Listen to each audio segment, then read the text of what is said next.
The massive doors of the Galactic Council chamber slid open with a deep hum. Ambassador Hyunwoo Kim walked through them, his black diplomatic uniform sharp against the rainbow colors of alien delegates filling the vast hall. Above him, the crystal ceiling stretched higher than most Earth buildings, showing the swirling purple clouds of Nexus Prime's sky. Hyunwoo had been coming to this place for 3 years now. 3 long years of talks that went nowhere. 3 years of watching the alien. Faces grow more angry and demanding with each meeting. Today felt different, though. Today, the air itself seemed heavy with threat. The council chamber was built like a giant bowl, with seats rising up in circles around a central platform. 12 different alien species sat in their assigned sections, each group looking stranger than the last. The blue-skinned Rigelians with their 4 arms crossed in clear displeasure. The tall, thin Vortan delegates with their large black eyes that never seemed to blink. The rock-like Gornathi, who barely moved at all during meetings. At the highest level sat Chancellor Vexitar of the Hegemony. His species looked almost human, except for the gray skin and the extra set of smaller arms below his normal ones. Those yellow eyes had been staring down at human delegates for months now, growing more hostile each time.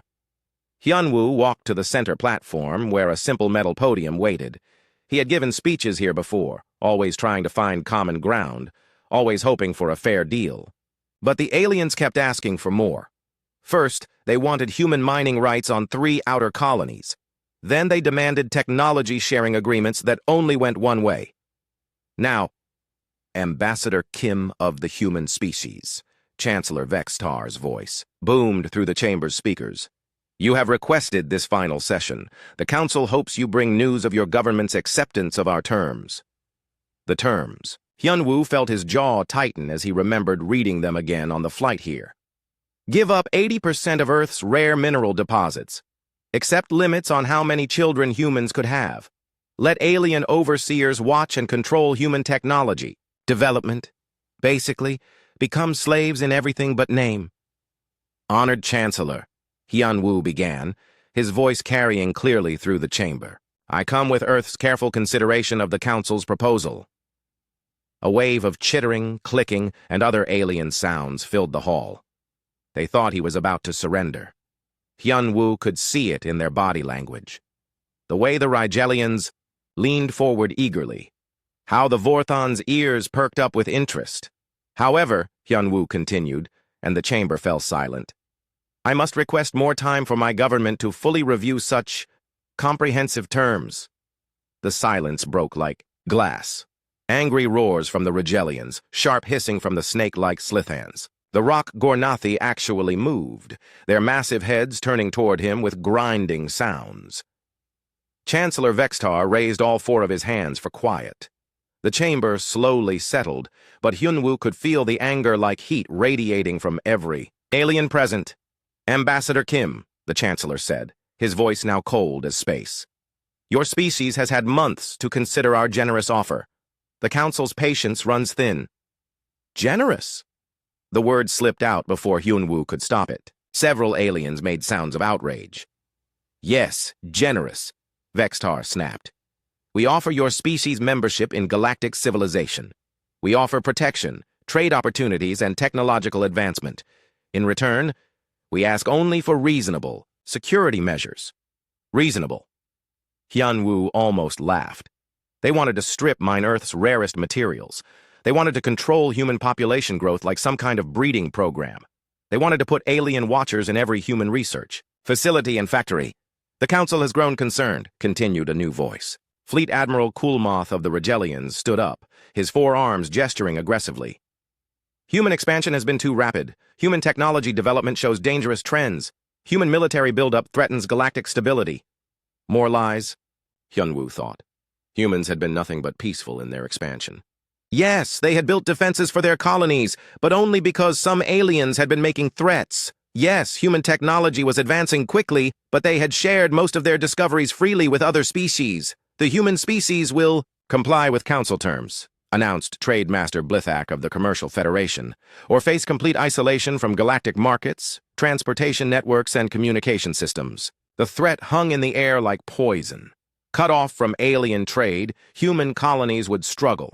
Cut off from alien transportation, travel between stars would become much harder.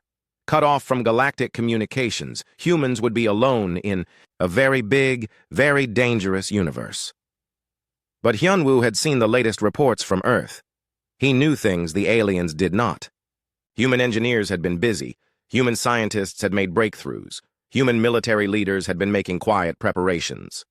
The Council offers one final opportunity, Chancellor Vexitar announced, rising from his seat.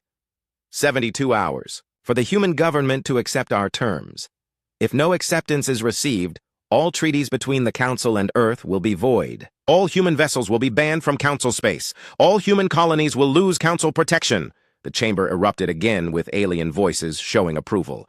They thought they had won. They thought humans had no choice but to surrender. Hyunwoo bowed formally, a gesture that meant respect but could also mean goodbye. I will carry the Council's message to my government immediately. As he turned to leave, Chancellor Vexitar called out one more time. Ambassador Kim, your species should understand that the Council has many ways to enforce its decisions. Isolation may be only the beginning if humans prove stubborn. A clear threat.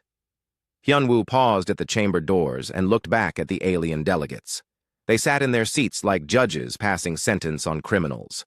3 years of trying to work with these beings, and this is what it came to. Threats and ultimatums. I will be sure to include that message as well, Chancellor, Hyunwoo said quietly.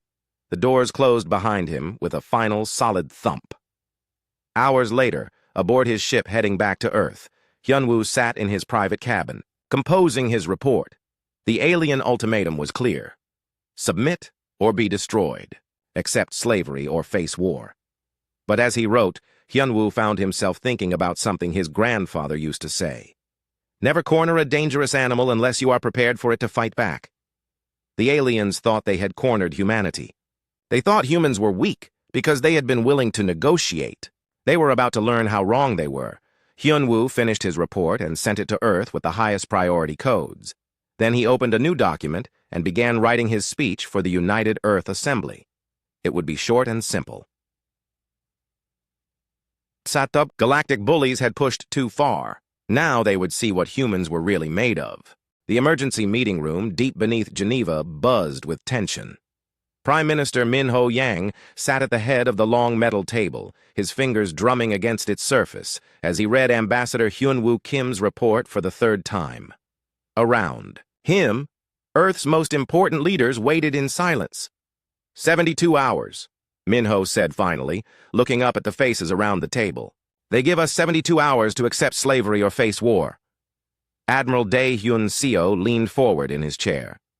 He was a big man with gray hair and scars on his hands from his younger days as a ship engineer. Sir, if I may speak freely, I don't think they expect us to fight back. What makes you say that? Asked Ji-won Park, the Secretary of Defense. She was younger than most people in the room, but had earned her position through brilliant strategic thinking. Dae-hyun smiled grimly. Because they don't know what we've been building while they've been talking. For the past 2 years, while diplomats had been negotiating with the aliens, human engineers and military leaders had been quietly preparing. It had started small. Extra defense platforms around Earth disguised as communication stations, upgraded engines on colony ships, officially for better fuel efficiency. New factories on Mars, supposedly for civilian manufacturing. Tell them about Project Lighthouse, Min-ho said to the Admiral. Dae-hyun activated the room's holographic display. Suddenly, the air above the table filled with a 3-dimensional map of human space. Blue dots showed Earth and its colonies. But scattered throughout the darkness were hundreds of red dots that had not been there in any official records. Ladies and gentlemen, Dae-hyun announced, meet humanity's real defense network. Gasps filled the room. Even some of the people present had not known the full scope of the project. The red dots formed layers of defense around every human world, with concentrated clusters near the most important colonies. Cloaked defense platforms, Dae-hyun explained. Each one powered by fusion reactors that the aliens have never seen before. Each one armed with weapons that can punch through any known alien hull material. Yoon Ji-nam, head of the colonial administration, stared at the display. How did we build so many without anyone noticing? We've been very careful, said Won Jae Kang, the chief of human intelligence operations. He was a thin man who always seemed to know more than he was saying. Every platform was built in sections at different locations. Assembly happened in deep space, far from alien trade routes. Official records show them as research stations or mining equipment. Ji-Wan studied the map carefully. What about alien spies? They must have people watching us. Wan-Jae's smile was cold.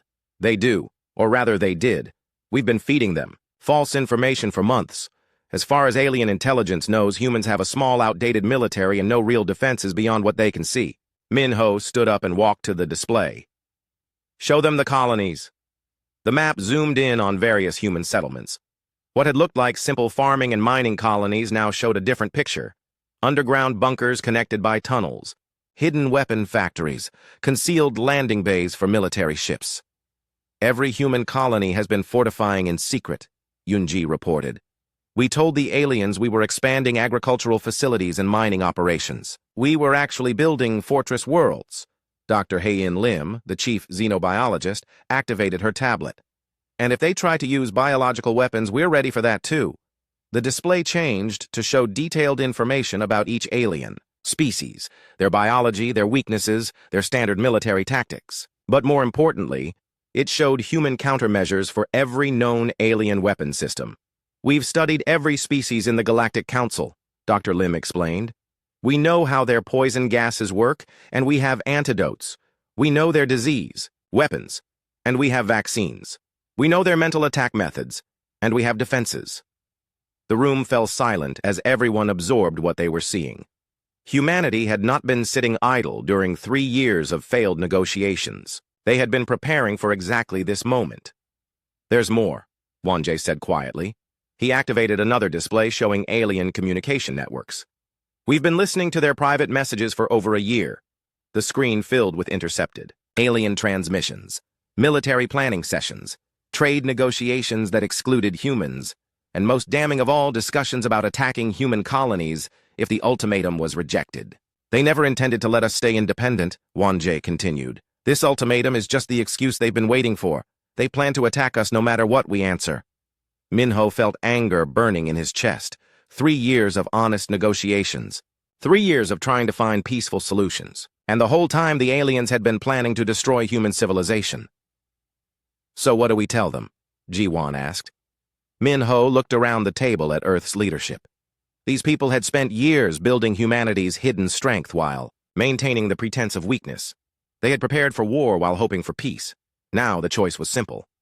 We tell them no, Min-Ho said firmly. We tell them that humanity will not bow to threats or ultimatums. We tell them that Earth's borders are closed to alien vessels effective immediately. Admiral Dae-Hyun grinned.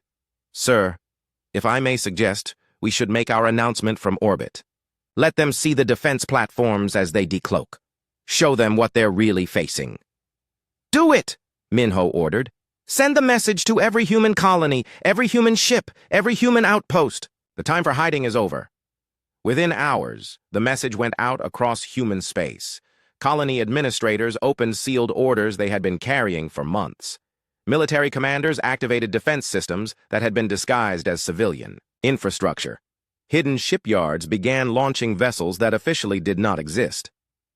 On Kepler Colony, Governor Sungmin Park watched as massive weapon turrets rose from beneath what the aliens thought were wheat fields. On Titan Station, Commander Bo-Ra Lee activated fusion reactors that had been hidden inside fake asteroid mining equipment. On the frontier world of New Seoul, Mayor Hoon Seok-Yun opened bunkers filled with enough weapons and supplies to fight a war for years. But the most important moment came when Ambassador Hyunwoo Kim stood before the Galactic Council chambers once again. This time, he did not come to negotiate or ask for more time. Honored delegates, he announced to the shocked alien representatives, humanity has carefully considered the Council's generous offer. The chamber was silent. They expected surrender. We respectfully decline, Hyunwoo continued, his voice carrying clearly through the vast hall. Furthermore, Earth withdraws from all treaties, trade agreements, and diplomatic relations with the Galactic Council effective immediately. Human space is now closed to alien vessels. The explosion of alien outrage was immediate and deafening.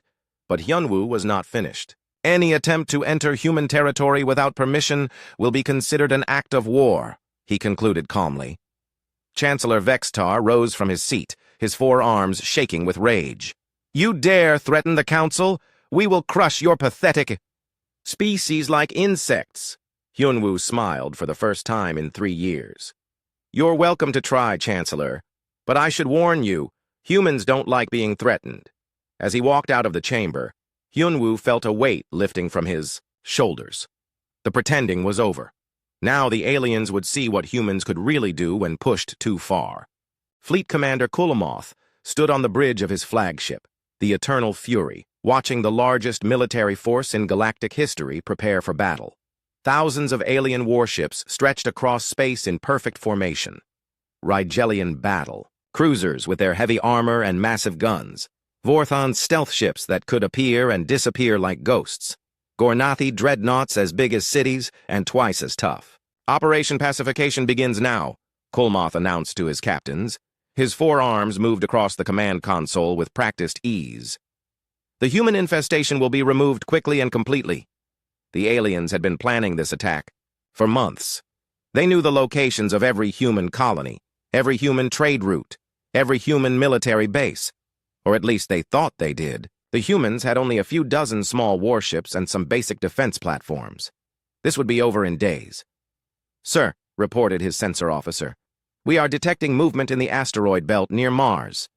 Kulamoth looked at the tactical display. Several small ships were moving between the rocks, probably trying to hide. Commercial vessels attempting to flee, he decided. Ignore them. We strike Earth first. But those were not commercial vessels. Captain Jae-sung Ryu crouched in the cramped bridge of the HSN Indomitable, a ship so small it could hide behind a large asteroid. Around him, his crew of 20 worked quietly at their stations. They had been waiting here for 2 days, watching the alien fleet gather. Captain, whispered his sensor operator, the big alien ships are moving toward Earth. Should we follow the plan? Jae-sung nodded. The plan was simple but dangerous. Let the aliens think they were winning, then hit them where they did not expect it. Signal the other ships. Begin Phase 1. Throughout the asteroid belt, dozens of small human vessels began moving. They were not trying to fight the massive alien fleet directly. That would be suicide. Instead, they had a different target. Commander Yu Jin-an piloted her stealth frigate Shadow Walker through the darkness between planets. Her ship was completely invisible to alien sensors, built with technology the Council had never seen. Behind her followed a small group of similar vessels, each one carrying a special cargo. Approaching the alien supply convoy, she reported quietly into her communicator. 12 transport ships light escort. The aliens had brought enough supplies for a long campaign, but they had made one mistake. They assumed human space was safe for their support vessels. They were wrong. Yujin's ships struck without warning.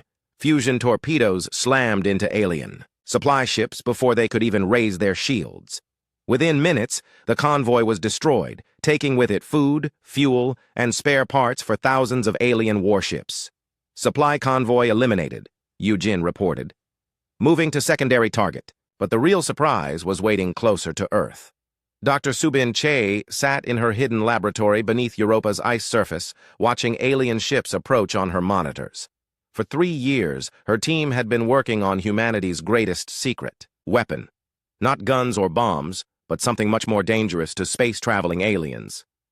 Activate the quantum disruption field, she ordered.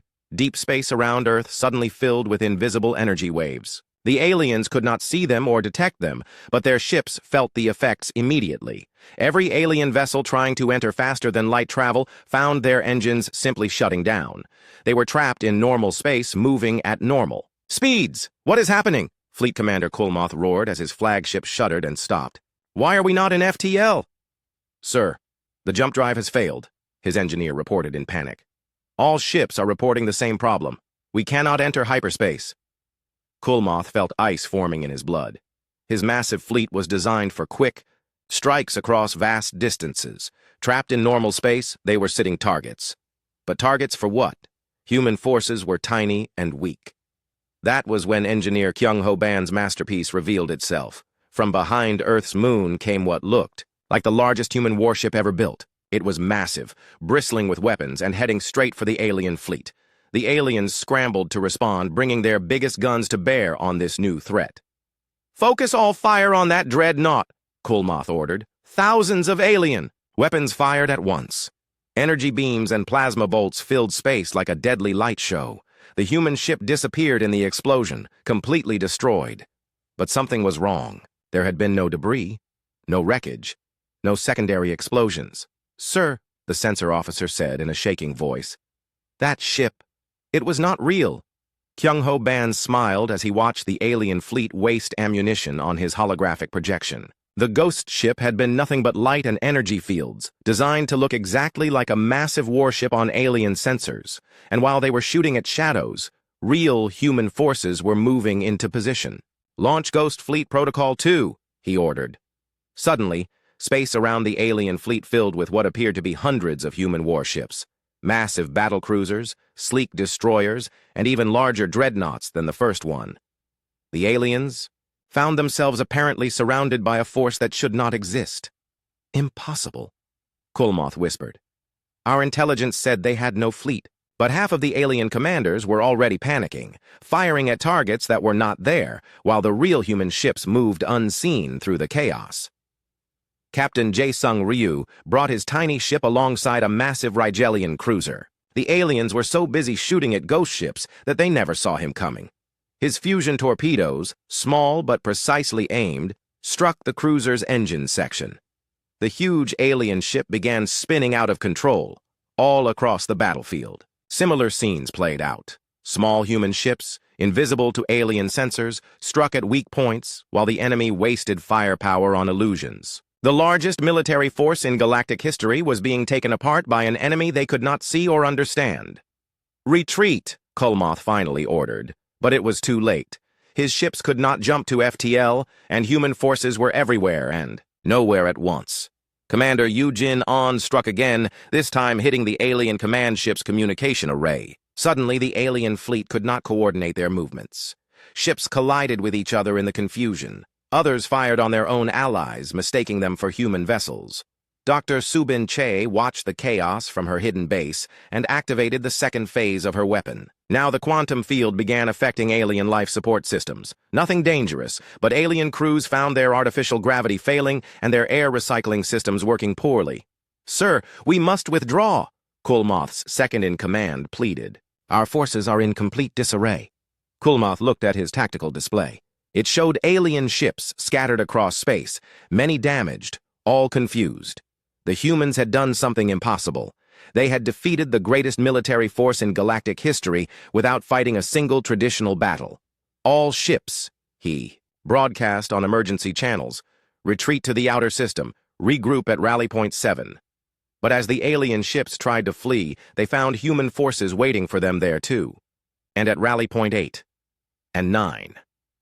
Somehow the humans seemed to know exactly where the aliens would go, because Wanjae Kang had been listening to their communications for over a year. The Great Alien Offensive meant to crush human resistance. In days, ground to a complete halt, alien ships limped back toward friendly space, damaged and demoralized. They had learned a hard lesson about underestimating humans. But this was only the beginning. The aliens had started a fight, and now they were going to see what humans could really do when they stopped holding back. 3 months after the failed invasion, cracks began showing in the Galactic Council's unity. Trade Consortium leader Blithak paced nervously in his private chamber aboard the Council space station, watching profit reports that made his stomach hurt. The war with humanity was costing his people billions of credits every day. "This is madness," he muttered to himself, his 6 arms gesturing wildly. "We are destroying the most profitable trade routes in the galaxy for what? Pride?" Down the hall, Senator Yuth Ara of the Pacifist Alliance sat in meditation, but her mind was troubled. Her people had joined the council to prevent wars, not start them. The reports coming back from the front line spoke of alien crews suffering in damaged ships, while humans somehow fought without causing unnecessary deaths. "Perhaps," she whispered to her aide, "we have chosen the wrong side in this conflict." But the real problems were happening in the Council's military command center, where intelligence officer Chang Min-oh had been working his magic for weeks. Changmin sat in a hidden facility on Ceres, surrounded by screens showing alien communication networks. He had been a computer programmer before the war, but now he was humanity's greatest weapon against alien coordination. His fingers danced across holographic keyboards as he fed false information into enemy systems. Admiral Kulmoth appeared. On alien screens everywhere. Orders all Rigelian forces to attack the Vorthon fleet immediately. They are suspected of being human sympathizers. Of course, Admiral Kulmoth had sent no such message. But the alien communication systems showed it as genuine, complete with proper security codes and command signatures. Within hours, Rigelian and Vorthon ships were firing at each other instead of hunting for humans. Changmin smiled as he crafted his next masterpiece. This time, he sent orders from Chancellor Vextar himself, commanding all alien forces to return to their home worlds, immediately because of a secret human superweapon that could destroy entire star systems. The chaos was beautiful to watch. Half the alien fleet began retreating while the other half tried to stop them. No one knew which orders were real and which were fake, so they ended up fighting each other more than they fought humans. Meanwhile, Captain Seo Hyun Park was preparing for the most daring mission of the war. Seo Hyun stood in the briefing room of her ship, the HSN Silent Strike, looking at the holographic image of the Council's primary military depot at Rigel Station. It was the largest weapons storage facility in known space, protected by shields, defense platforms, and a full battle fleet. "Our mission is simple," she told her crew of 50 volunteers. "Get in, take what we can, and get out before they know. We were there." Her communications officer, Lieutenant Min-jae Cho, raised his hand.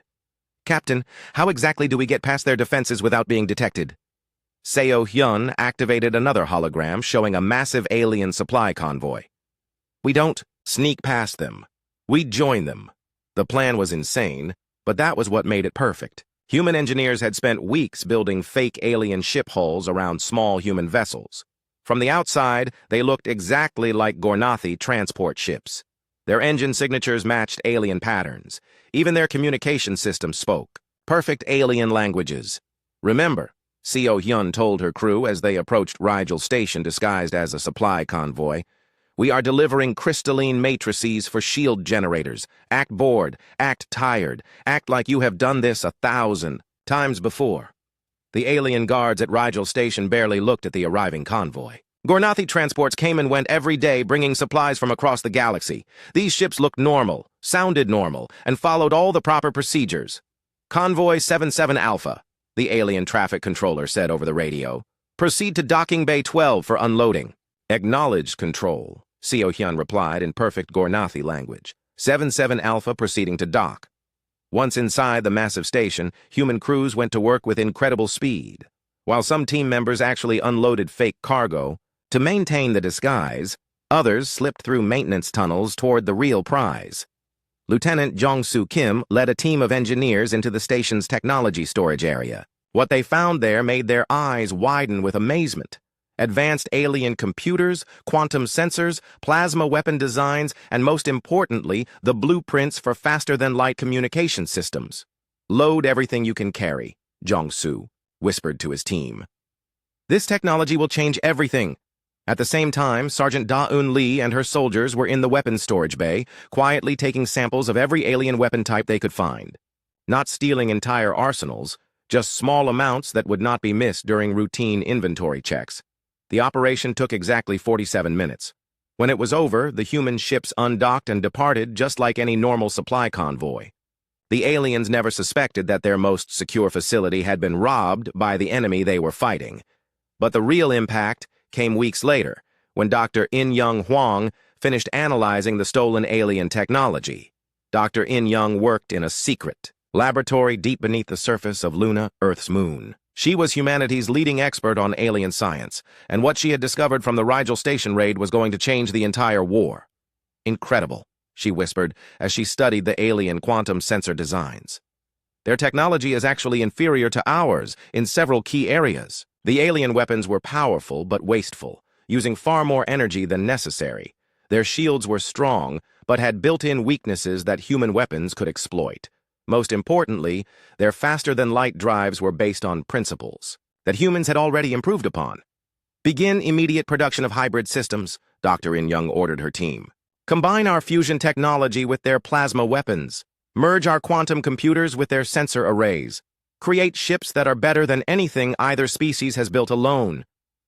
While the scientists worked, diplomat Junki Sim was busy with an even more dangerous mission.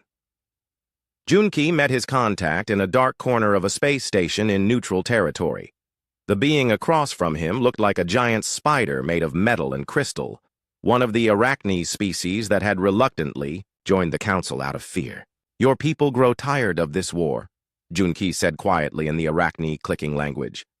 Many species grow tired, the alien replied, its mechanical voice barely audible. Council promised quick victory. Instead, we have endless fighting and dead crews. Humanity offers an alternative, Junki continued.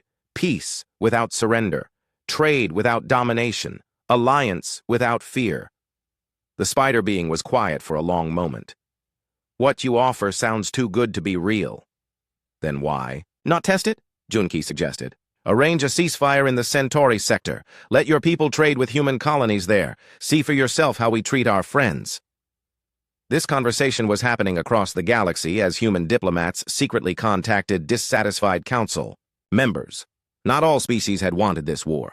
Many had been forced into it by the larger, more aggressive races. Now they were starting to see that humans might offer a better path forward.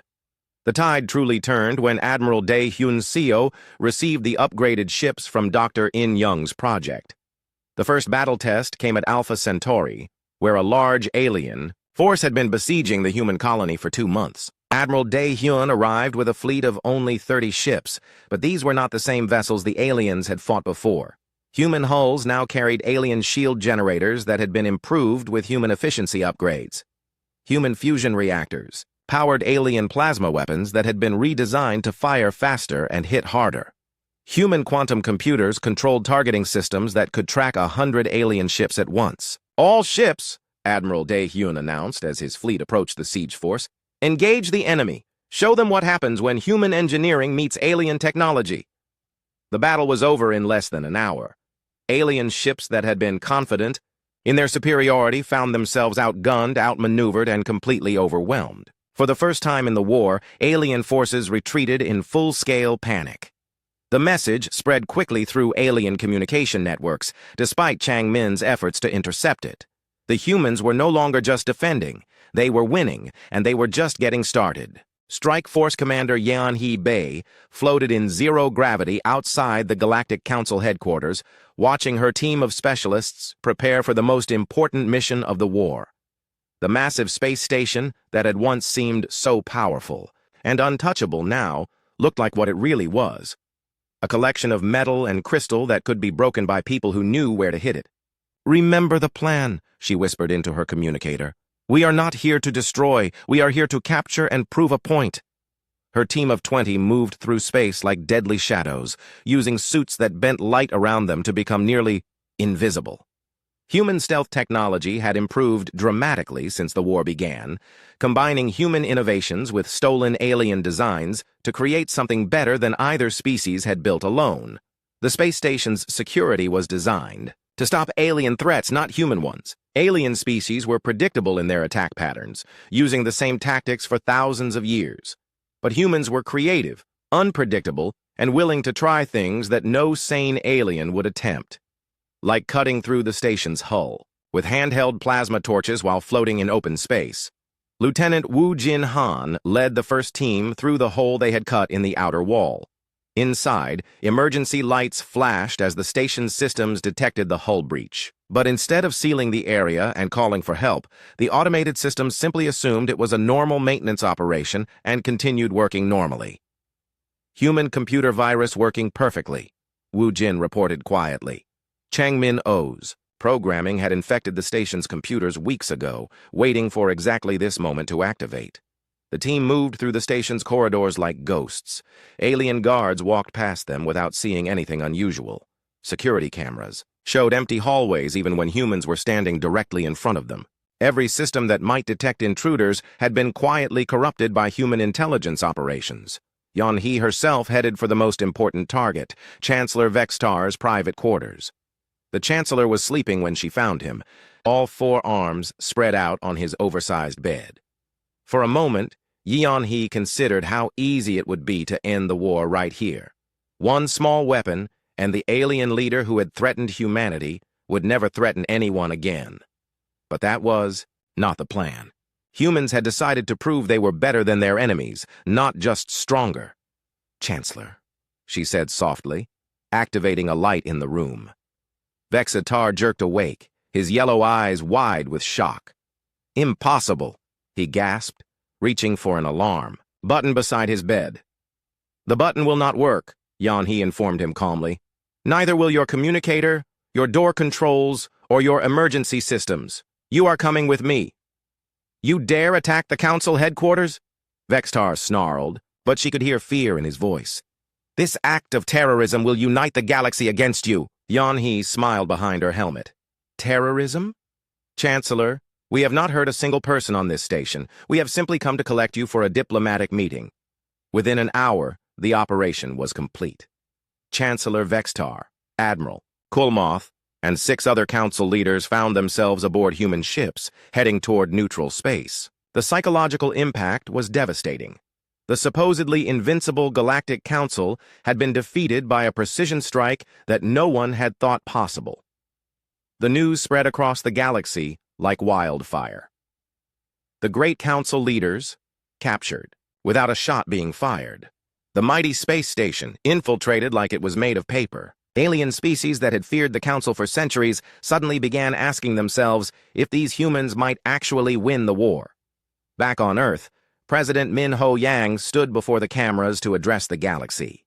Behind him, the captured alien leaders sat in comfortable chairs, unharmed but clearly prisoners. "People of the galaxy," Minho began, his voice carrying to every world where the broadcast was received. "The Galactic Council declared war on humanity for the crime of refusing to accept slavery. They attacked our worlds, threatened our families, and tried to destroy our civilization." Chancellor Vexatar tried to interrupt, but his voice was muted by human technology. "We have defeated their fleets," Minho continued. "We have captured their leaders. We have proven that the age of alien domination is over. But we are not here to replace one tyranny with another." The president activated a holographic display showing dozens of alien species. "To every world that has suffered under Council rule, we offer you a choice. Join the human concordat as free and equal partners, or remain independent with our protection. We will not force anyone to follow us." The response was immediate and overwhelming.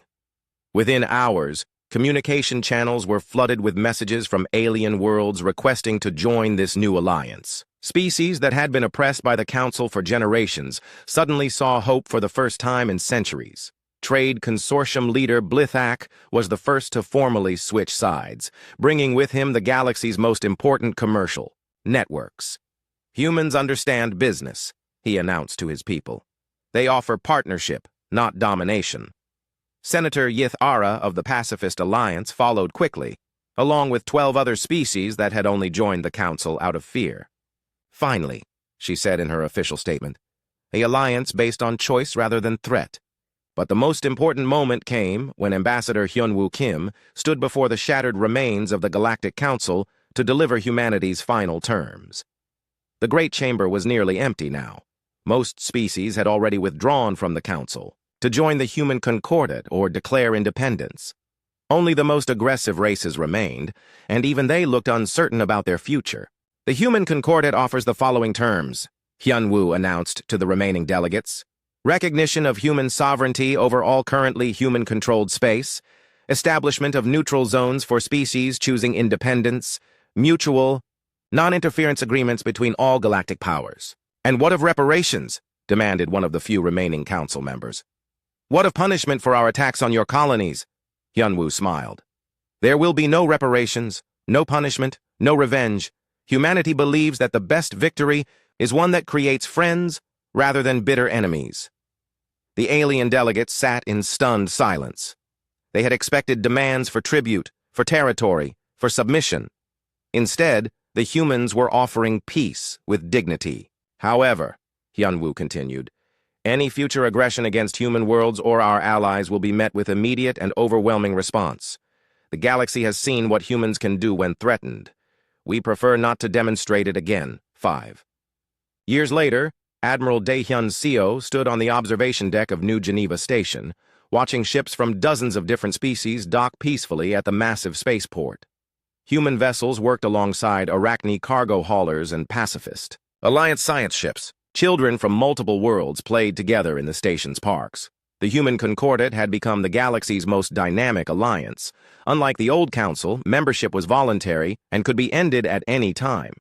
Unlike the old system, decisions were made by consensus rather than force. Species contributed what they could and received what they needed. Sir, his aide approached with a datapad. The monthly trade reports. Dae-hyun reviewed the numbers with satisfaction. Commerce between Concordat members had increased by 300%. Scientific discoveries were being shared freely. Military conflicts had almost completely disappeared within Concordat space. What about the old council? He asked. Still exists as a regional power, the aide reported.